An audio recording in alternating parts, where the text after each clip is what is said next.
Vamos em frente com o nosso programa, com o nosso Tudo Posso. Lembrando que você de todo o Brasil pode, deve participar do nosso programa. Manda para cá o seu WhatsApp, o seu recadinho. 0 operadora 11 94494 5023. Esse é o nosso WhatsApp, mas a gente quer saber o seu nome, a cidade, o estado da onde você acompanha o nosso programa, o nosso Tudo Posso. E é claro, assim fica mais fácil, né? Para Maria Cândida, para a gente mandar aí beijos e abraços para vocês do Brasil inteiro. A gente vai de entrevista agora, gente, o assunto é saúde, mas saúde atrelada, infelizmente, a um preconceito. Considerada por médicos e especialistas um conjunto de doenças, a gente vai falar sobre epilepsia, que acomete cerca de 2% da população brasileira. E ainda é vista com muito preconceito por outras pessoas que acreditam que essa doença é contagiosa, né? E hoje a gente está recebendo aqui a neurologista, ela que também preside a Associação Brasileira de Epilepsia, doutora Laura Guilhoto, que vai esclarecer, tirar dúvidas para a gente sobre esse assunto, explicar quais as causas, quais os sintomas, os tratamentos, né? E lembrando que no próximo dia 26, no próximo sábado, o mundo, né, volta os seus olhares para a epilepsia como uma forma de desmistificar, tirar todo esse preconceito, né? É o chamado Purple Day, né? Já mostrei para vocês a camiseta. A gente vai ter a oportunidade, inclusive, de conversar aqui com o Eduardo no próximo bloco. O Eduardo está em tratamento, né? Acho que, aliás, é um constante tratamento. A doutora está aqui para explicar para a gente toda essa situação. Doutora, boa tarde. Boa tarde. Boa tarde. Obrigado pela presença. Tá, eu é que agradeço o convite da produção do Tudo Posso, a vocês, ao Rafael, a Maria Cândida, por essa ótima oportunidade em poder falar sobre epilepsia. Então vamos lá, doutora, explica pra gente o que é epilepsia. Né? O que é epilepsia? Então, a epilepsia é um conjunto de doenças que, na verdade, causam disfunção elétrica cerebral. Então, o indivíduo tem, periodicamente, alteração da atividade elétrica cerebral que pode causar alguns sintomas, que são as crises epiléticas.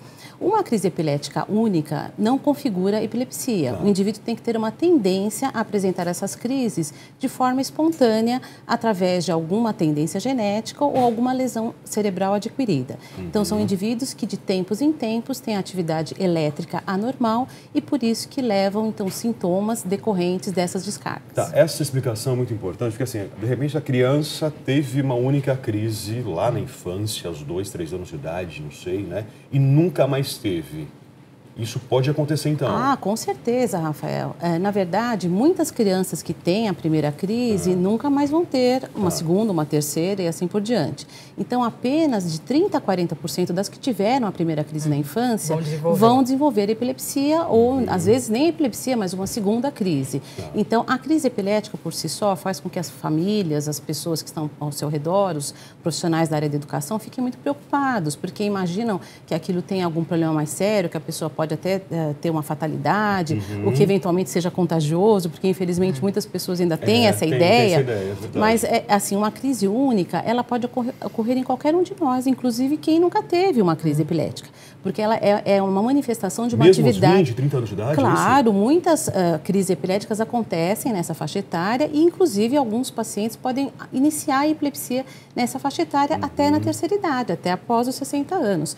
As faixas mais propensas a terem epilepsia são as crianças pequenas e os idosos acima de 60 anos, onde o cérebro é mais vulnerável a algumas lesões, alguns insultos que podem levar a essas descargas anormais. Quantas vezes a pessoa tem que ter para se configurar epilepsia? Então, Maria Cândida, é muito importante essa pergunta, porque os mesmos pesquisadores fazem essa pergunta várias vezes. Então, isso vai mudando, assim, conforme a ciência vai avançando. A última definição de 2014 da Liga Internacional contra a Epilepsia, ela diz que tem que ocorrer 2 crises não provocadas por nada, ou seja, uma crise espontânea, ou então uma pessoa que teve apenas uma crise, mas que tem uma tendência muito grande a ter outras crises, por exemplo, através de algum exame subsidiário, como o eletroencefalograma, um exame de imagem, sabendo-se que ele tem uma tendência, por algum motivo genético ou adquirido, de ter novas crises. Então, geralmente, o que se preconiza é que sejam 2 crises. 2 crises. Então, tem fatores genéticos envolvidos nisso? Com certeza, Rafael, porque tem pessoas que, às vezes, até têm na mesma família vários casos com epilepsia. Nem sempre. A gente considera que a epilepsia tem uma herança multifatorial. Não é como a cor dos olhos, como algumas características genéticas, que é mais fácil de a gente determinar determinar qual é o padrão de herança genética. Então, são múltiplos fatores, existem às vezes pequenas mutações, uma pequena parte do DNA que causam a epilepsia e que às vezes foi só naquele indivíduo, foi a primeira vez naquele caso, naquela família. Outras vezes não, aquilo pode ser herdado dos pais ou dos avós ou até de familiares mais distantes. E esse indivíduo, ele vai passar para o filho dele? Ou o filho dele vai ter epilepsia? Não necessariamente, não necessariamente. São raríssimos os casos que a gente pode falar, olha, você tem uma chance de ter a epilepsia na próxima geração. E geralmente não é a chance da epilepsia em si, mas é a chance da doença de base que está levando à epilepsia. Porque a epilepsia, como eu falei, apesar de ser considerada uma doença, ela é causada por inúmeras causas que às vezes são outras doenças genéticas, doenças adquiridas, infecções, diversas outras patologias que podem levar a esse conjunto que é denominado epilepsia. Existem graus de epilepsia?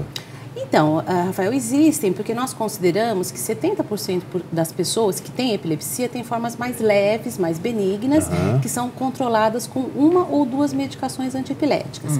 Infelizmente, um terço, cerca de 30%, vão ter, então, epilepsias mais graves, que eles têm várias crises, às vezes por dia, às vezes eles não conseguem até exercer as atividades da vida diária, precisam de auxílio, a locomoção, a higiene. Então, esses são um terço dessa população. Quer dizer, o medicamento não consegue dar conta, é não isso? Não consegue dar conta. E existem outras terapias que podem ser utilizadas e que alguns pacientes eles conseguem controlar as suas crises dentro desses 30%. Por exemplo, como a cirurgia de epilepsia, a dieta cetogênica, estimuladores neurais, como o estimulador do nervo vago. Existem outras terapias além da medicação que vai beneficiar mais uma pequena porcentagem dessa população. E, infelizmente, ainda vai sobrar um núcleo que vai ser refratário, que não consegue controlar as suas crises, por mais que se tente todos os tratamentos. Mas tem evoluído muito a medicina nessa área e essa quantidade de indivíduos que não controlam, ela vem diminuindo cada dia. Essas crises são agravadas por álcool, drogas, fumo, às vezes, pode ser? Sim, Maria Cândida, a gente sabe que o principal fator que agrava as crises é a falta de higiene de sono, ou seja, essa pessoa não dorme adequadamente. Ela tem que dormir pelo menos 8 horas por dia em horários regulares, isso é fundamental. O uso de álcool em excesso também pode causar crises epiléticas, mas o uso de álcool de uma forma social, desde que o médico do paciente ele aprove, em casos mais leves, naqueles 70%, ela não está totalmente contraindicada. O que não pode ocorrer é a pessoa ingerir uma pequena quantidade de álcool e deixar de tomar a medicação, pensando que haja alguma interferência. Então, de forma social, se o médico do paciente ele permitir, isso pode ser feito, não há nenhum problema. Agora, se for feito de uma forma inadequada, com excesso, como não deveria ser feito para nenhum indivíduo, isso realmente é proibitório. O que a pessoa não pode fazer? Por exemplo, já ouvi falar que não pode dirigir. É verdade isso? Então, na verdade, assim, existem várias legislações em todos os países. Aqui no Brasil, o indivíduo tem que ter 1 ano sem crises, documentado pelo seu médico, para ele poder ter a habilitação, então, permitida durante o período que se segue. Então, existem vários critérios, mas o indivíduo com as crises controladas, ele pode dirigir. Ele não pode dirigir, por exemplo, caminhões, piloto de aviões, de aeronaves também não pode, independente de ter crises ou não, mesmo que tenha apenas um eletroencefalograma alterado. Então, existem algumas restrições em algumas áreas. Mas, assim, de uma forma habitual, a direção automobilística de recreio ou mesmo a trabalho, não há nenhum problema. São pessoas que devem evitar, de uma forma ou de outra, situações estressantes, doutora Laura? Sim, o estresse, ele piora todas as doenças, né? Inclusive a epilepsia. Então, se o indivíduo... Piora e causa, né? Se causa ou não, aí já existe uma outra discussão. Às vezes, na verdade, deflagra uma doença, né? Então, o indivíduo já tinha uma tendência, em vez de ele desenvolver, por exemplo, uma crise de asma, uma crise de gastrite, ele tem uma crise de epilepsia porque ele já tinha a tendência. Então, muitos indivíduos que estão controlados há muito tempo, eles têm a crise por causa de fatores psicológicos, do estresse, tanto psíquico quanto físico. O cansaço também pode provocar uma crise epilética em quem tem a predisposição. A gente está recebendo uma pergunta de Sergipe, Lagoa da Volta. A Rosa pergunta assim, doutora. Meu filho parou a medicação, não teve mais crises. Quais os riscos que ele corre? Então, na verdade, se ele parou a medicação, eu imagino que o médico já esteja acompanhando e que tenha feito essa retirada da droga. Depois de 2 anos sem crises, de uma forma geral, a gente tenta tirar a medicação, com exceção de casos mais raros, em que a gente sabe que essa tendência ela vai permanecer e a gente mantém a medicação.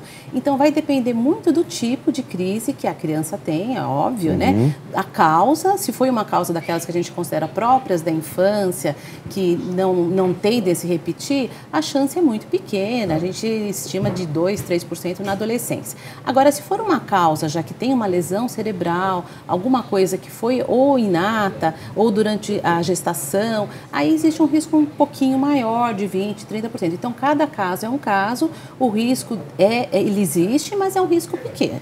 Tá. Eu sempre associei epilepsia com convulsão. Existe realmente essa relação?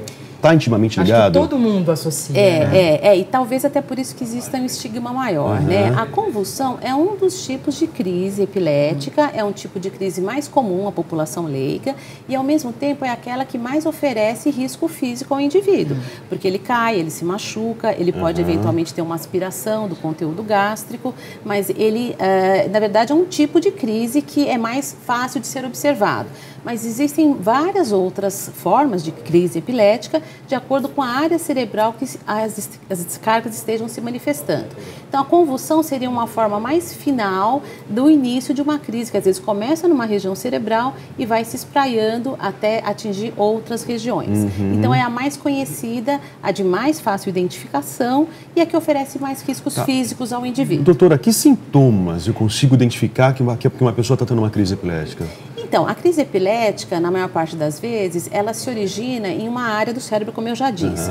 Então, por exemplo, se for numa área cerebral relacionada à motricidade, à movimentação, então o indivíduo pode ter movimentos ritmados do braço, da boca, da cabeça ou da perna, e aí depois ele perder a consciência e ter, então, a convulsão que vocês já conhecem, que são, então, abalos, né? O paciente se debate, ele se estica e, às vezes, ele tem perda do esfíncter vesical e anal. E isso acontece no final da convulsão. Mas no início, então, pode ser um movimento motor, pode ser uma sensibilidade anormal. Pode ter esse movimento motor e parar? Pode. Não evoluir? Claro, pode. Muitos têm só esse tipo de crise e muitos, no decorrer do tratamento, eles acabam tendo apenas essas crises que nós chamamos focais ou parciais, porque a medicação bloqueou aquela convulsão que é a que oferece mais risco. Eu fiz essa pergunta, Maria, porque eu convivi, inclusive, com uma adolescente, uma colega de colégio até o 4º ano, né, que tinha crises. Inclusive, a mãe chegou aí para a sala de aula com a gente, né, para dar uma espécie de palestra, né, para falar, olha, coleguinhas, não se assustem e tomem essa atitude se ocorrer isso com a minha filha. Certo. Ela tentou, de uma certa forma, nos orientar realmente o que fazer, o que proceder para não nos assustarmos, né? Certo. Que é a dúvida da maioria das pessoas. Quando a pessoa está tendo convulsão, né, quando ela está naquela crise aguda, você deve fazer o quê para ajudar? Então, essas duas perguntas são muito importantes, porque na escola é o primeiro lugar que todo mundo vê uma crise, porque é mais incidente, como eu falei, na infância. Então, o que a gente orienta é que a mãe, mesmo que não fale com a escola, com os alunos, que fale com o professor e que explique para o professor que a criança tem essa crise e o que fazer na hora da crise. Então, o que se deve fazer na hora da convulsão, por exemplo, é não fazer nada do que, assim, de uma forma mais lendária se fala. Não se deve puxar a língua da pessoa, não se deve dar nada para ela beber na hora, porque ela está inconsciente e ela pode aspirar aquele líquido e ir para o pulmão e aí ter uma consequência mais grave. Então, o que se orienta é que a pessoa fique deitada, de preferência com a cabeça elevada, de lado, que se ela tiver com o estômago com conteúdo maior, ela não aspira o que está dentro do estômago e não vai para o pulmão e não tem uma asfixia, uma coisa mais grave, né? Então, não se faz nada, a crise geralmente dura de 5 a 10 minutos, o indivíduo dorme em seguida, a maior parte das vezes, até 1 a 2 horas, e nessa hora, até se chegar ao resgate, até se chegar a família ou um profissional da área da saúde, o indivíduo vai ser levado para onde for o mais indicado. Quando é a primeira crise, ele sempre tem que ser levado a um hospital, a um centro de saúde, para verificar se existe alguma coisa, se existe febre, se existe alguma coisa adicional. E sempre em caso de dúvida, quando existe uma chance da pessoa ter se machucado. Agora, quando são pessoas que têm muitas crises, a família ela já está mais ou menos habituada a lidar com essa situação e ela já sabe mais ou menos a hora de levar para o hospital ou não. Mas sempre em caso de dúvida, mesmo na escola, quando os professores têm dúvida, eles têm que levar sempre para um serviço de saúde. O que acontece antes? Dá para você prevenir, não sei... Existem sinais, né? Alguns sinais que você fala, tô tendo crise, vou para tal lugar para... Não sei. Isso, então, olha, alguns indivíduos, felizmente, têm isso, né? Então, alguns indivíduos, eles percebem a crise, porque a crise ela vai mais devagar nos do que nos outros. Então, alguns, às vezes, sentam, eles, pelo menos, ficam numa posição mais confortável, deitam, isso pode ser feito. E alguns até já percebem algumas manobras, de cada caso é uma situação diferente, que eles conseguem inibir a crise através de algum mecanismo que esteja envolvido naquela corrente em que a crise está sendo formada. Mas isso é específico para cada indivíduo, certo? Então, tem pessoas que às vezes pensam, falam, eu não vou ter a crise, eu vou melhorar, e conseguem, na verdade, bloquear. Mas isso é uma minoria, infelizmente, das pessoas. Então, dependendo do mecanismo onde a descarga vai passando pelo cérebro, tem algumas formas que você consegue inibir essa progressão das descargas. No caso dos recém-nascidos, doutora, como deve ser a atitude dos pais? Então, os recém-nascidos, Rafael, é uma situação bem diferente, porque às vezes a crise ela é mais sutil e não se percebe muito bem qual é a manifestação clínica. Então, até para o pediatra, às vezes é difícil ele perceber, né? Mas, assim, geralmente nas crianças recém-nascidas, uma das manifestações são movimentos de pedalar, o bebê faz um movimento anormal, às vezes um repuxamento da mão, da boca, às vezes a só sonolência da criança que não quer mamar. Pode ter uma crise dormindo, inclusive? Pode sim. Pode ter uma crise dormindo em que alguns abalos acontecem e que tem que se fazer o diferencial dos movimentos normais do sono. Muita gente tem movimentos que são considerados normais, né? Movimentos que são no início do sono, principalmente alguns que nós chamamos miocolonias do sono. Então, aí o especialista, o pediatra mesmo, ele pode fazer essa diferenciação. Mas no período neonatal, nos recém-nascidos, às vezes é um pouquinho mais difícil mesmo. Então, quando tem alguma diferença, ou na movimentação da criança, ou na aceitação do leite, aí ele deve ser sempre levado a um profissional de saúde. Doutor, agora falando sobre tratamento, né? A gente teve recentemente, aliás, é uma discussão que está suscitando a qualquer momento. Essa semana, inclusive, acho que a gente teve uma novidade em relação a isso, sobre o canabidiol. Né? A liberação justamente desse medicamento. Agora parece que teve uma liberação para que pessoas físicas possam buscar diretamente o medicamento. Não sei se é isso. Isso, então. Essa é uma pergunta também extremamente importante, Rafael. O canabidiol, ele é um dos 400 derivados do cannabis, né? Que é a planta que nós conhecemos como uma planta que é usada para vários fins terapêuticos e recreacionais, que se diz, né? Então, ele é um dos 400 derivados desta planta. E mesmo essa planta tem várias espécies, umas têm maior quantidade de canabidiol do que outras, né? Então, o canabidiol, em alguns experimentos animais, se mostrou benéfico em crises epiléticas. E também há relatos de alguns pacientes terem se beneficiado. Mas para você ter certeza que uma medicação é eficaz e segura, são necessários ensaios clínicos, estudos clínicos que podem levar anos. Isso não é só aqui no Brasil, é no mundo inteiro. Um dos exemplos mais gritantes, a gente pode falar, não sei se vocês lembram, no final da década de 50, houve o uso da talidomida, que é uma medicação, talvez vocês não lembrem, mas assim, é uma medicação que era utilizada para diminuir as náuseas das gestantes, né? E o que aconteceu? Elas ingeriram e as crianças nasceram com malformações, com dificuldade, né, com membros amputados, né? Então, por que aconteceu isso naquela época? Porque não existiam ensaios clínicos como são feitos atualmente. Depois de 50 anos, essa preocupação com as medicações tem sido maior, tanto do ponto de vista de risco para os indivíduos, como também de uma certa proteção, porque, lógico, a indústria farmacêutica, ela tem uma série de outras preocupações e, eventualmente, pode lançar produtos sem ter sido provados de uma certa forma científica. É que os doentes reclamam, doutora, que demora muito tempo para analisar cientificamente, clinicamente, tudo isso. E aí eles sofrem as consequências da doença. Então, é um embate entre o doente e a Anvisa, enfim, os cientistas, quem faz essa... Mas o que a Anvisa liberou, na verdade, a Anvisa, no ano passado, ela mudou a classificação do canabidiol, porque antes era entre das medicações que eram proibidas aqui no Brasil. E agora, na verdade, não, elas são controladas desde que tenha uma prescrição médica. Mas eu digo assim, do ponto de vista científico, ainda não tem um consenso geral de que isso qual faz a bem. dose... Não, pode fazer bem, mas assim, qual a dose que deve ser administrada, administrada, por quanto tempo, quais são os efeitos adversos. Por exemplo, todo remédio que a gente compra, a gente tem a bula, não tem? De onde que veio aquela bula? Veio dos ensaios clínicos, porque você tem que ter ensaios clínicos para quando você toma o remédio, você sabe, olha, eu vou tomar para esse fim, mas pode ser que 1 ou 2% ou 10% tenha esses efeitos adversos. E a gente sabe, há 20 anos atrás, por exemplo, foi lançada uma medicação para epilepsia nos Estados Unidos, que é chamada Felbatol. É uma medicação que existe lá nos Estados Unidos, ela controla alguns tipos de crise, e menos de um ano depois foi colocado um alerta nessa medicação, porque quando expôs a um número grande de pessoas, não era só aquelas 2, 3 mil pessoas do ensaio clínico, quando milhões de pessoas tinham tomado essa medicação, se viu que existia aplasia de medula em uma certa população.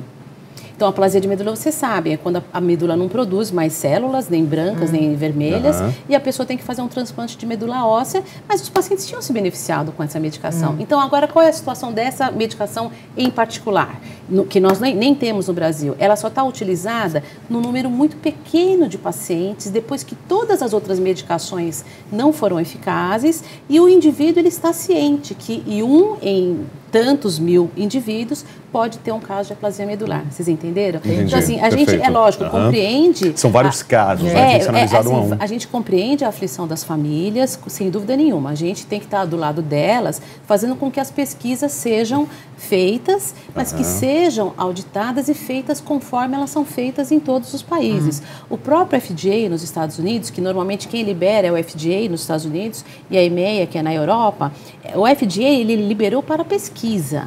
Ele não liberou para uso irrestrito. Se a pessoa quiser utilizar, ela não vai ser presa, não é ilegal.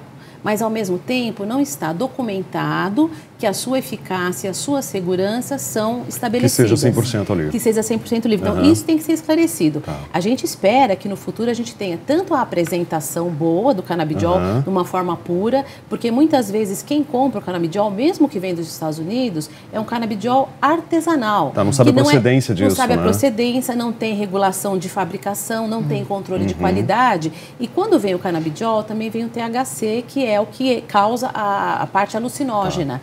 Então, a gente não sabe quanto de canabidiol está vindo. Você está comprando um elemento que é quase como um fitoterápico, sendo que pode conter uma outra partícula que é alucinógena. Doutora, ainda falando sobre o tratamento no Brasil hoje, via SUS, como que funciona isso? Então, normalmente no SUS, os indivíduos eles vão na unidade básica de saúde, quando tem uma crise epilética, na maior parte das vezes o médico generalista, o médico de família, ele pode tratar a crise, ele tem condições de tratar. É claro que a gente percebe em todas as áreas que tudo tem que melhorar, os profissionais têm que ser mais capacitados, não só na epilepsia, porque a medicina vai avançando e a gente, até da Associação Brasileira de Epilepsia, a gente tem contribuído nessa área, a Liga Internacional de Epilepsia também, mas aí depois, quando ele não controla, na primeira ou segunda medicação, ele tem que ser referido para um especialista, para um neurologista. Aqui na cidade de São Paulo existem as AMES, né, que são os ambulatórios médicos de especialidade, em que teoricamente tem um neurologista. Mas o SUS dá o suporte? Existe esse suporte? No papel existe, no organograma existe, mas a gente tem muitas reclamações de pacientes que não conseguem encontrar esses profissionais na rede. Então, isso é uma realidade. Então, no organograma, na plataforma, se a gente tiver que fazer uma apresentação internacional mostrando como é o esquema, é um esquema muito bom, o organograma. Só que, na prática, os profissionais não estão alocados por diversos motivos. E os remédios também, né, doutora? Porque essas pessoas ganhariam esses remédios. Sim, né? Até o Brasil, na verdade, é um modelo, porque tem várias medicações que estão no Sistema Único de Saúde, é universal, todo mundo tem acesso, independente de classe social. A gente sabe que eles estão disponíveis, é um modelo. Mas, como eu falei, existem gaps, existem problemas focais. Às vezes, por exemplo, uma das medicações é a fenitoína, que é uma medicação que já existe desde a década de 30 e que está em falta no mercado brasileiro por causa do produtor, da matéria-prima que não está chegando no Brasil por certos problemas que nós não sabemos quais. Então, existem vários pontos que não funcionam dentro dessa estrutura que, a princípio, é boa, só que tem vários gaps. Perfeito. Doutora, no próximo bloco, nós vamos conversar com o Eduardo, né? Vocês vão ter a oportunidade de conhecer esse personagem, o Eduardo Caminada. Ele é porta-voz, inclusive, dessa campanha, né? Estou com a camiseta aqui, o Purple Day no Brasil. E eu sei que a senhora preside, inclusive, a Associação Brasileira de Epilepsia. Tem o site epilepsiabrasil.org.br. né? Eu queria que a senhora falasse dessa campanha, desse avanço que a gente tem hoje de desmistificar essa doença. Então, será que é um avanço? É verdade. Não, com certeza. Todos os avanços, principalmente esses que vão para a mídia, né, que vocês tão bem representam, eles são extremamente importantes, porque não adianta a gente ficar só discutindo na sociedade científica, na política e não participar isso para a população. Então, o Purple Day é uma campanha que foi iniciada por uma criança no Canadá que se sentiu, então, frustrada com a sua solidão, as crianças não sabiam o que era epilepsia e ela lançou essa ideia de a flor da lavanda, que tem essa cor, lilás, seria uma campanha de conscientização na sua cidade, na sua escola, e depois isso foi tomando, então, proporções maiores. A Associação da Nova Escócia, que é semelhante à nossa, tomou isso como iniciativa, usou isso como modelo, e depois, é lógico, os Estados Unidos, pela parceria regional, eles também acabaram utilizando essa imagem através da Fundação Anita Kaufman e tomou, então, dimensões maiores, né? Então, como você falou, o Eduardo Caminada, que é uma pessoa ativista na causa, ele é o embaixador aqui no Brasil dessa campanha do Purple Day. Então, na verdade, é uma campanha de discriminação para diminuir o estigma. Não é só para se pedir coisas novas em termos de tratamento, não. É para as pessoas compreenderem. Levar informação. Levar informação isso, e falar, olha, aqui ele tem epilepsia, deve ter escondido por quê? Porque você tinha preconceito, porque a sociedade tem preconceito. No site Epilepsia Brasil, a gente vai encontrar mais informações? Com certeza. E no Facebook também, nós temos também informações sobre isso. E o próprio Purple Day tem, então, o site e o Facebook. No próximo bloco a gente vai saber mais sobre o Purple Day. O Eduardo Caminada, como a gente está falando, está aqui no programa e vai falar com a gente. Vamos fazer um intervalo bem rápido, a gente já volta. Obrigada, doutora. Obrigado, doutora. Obrigada a vocês.